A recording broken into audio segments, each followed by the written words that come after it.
Burri më thotë se kur të bëhemi me fëmijë e kur të filloj punë me një rrogë tamam fikse, do të jap dhe atij një pjesë të rrogës së tij që ta kemi për familjen. Dhe burri këtë gjë ma bën detyrim dhe nuk e lën në dorën time. Pra, nëse dua t'jap ose jo. Se nuk është puna se pa rrogën time jemi të varfër.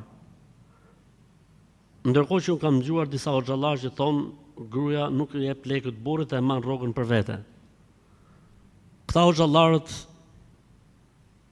që mund ta ketë thonë këtë fjalë, inshallah e kanë pas një lloj justifikimi, por nuk ja kanë qelluar as pak. Në Islam ka dallim mes pasurisë së femrës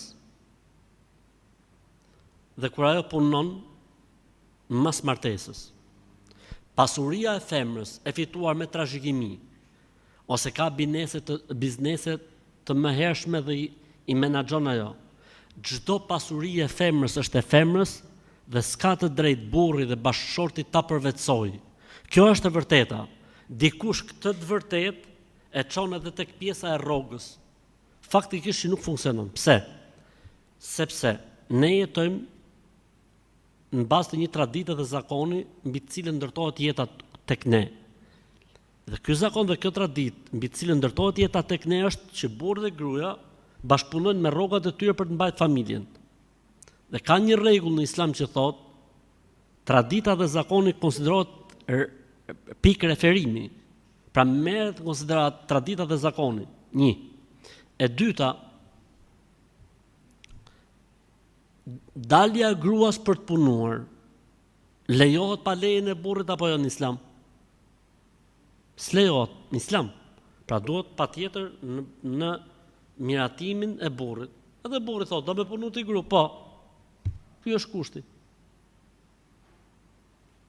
Pra nuk ka asgjë që bie ndesh me Islamin në këtë pjesë. Përveç se nëse gruaja vën kusht, në fillim dhe i thotë, "Gjon, do të punoj?" A je dakord që të punojnë? Po. Mirë, unë po punova, do ta marr rrogën për shembull. Është gjë tjetër nëse ja thotë qysh në fillim. Unë që si burri thotë, po, dakord, ti mund të punosh, po është ky kushti.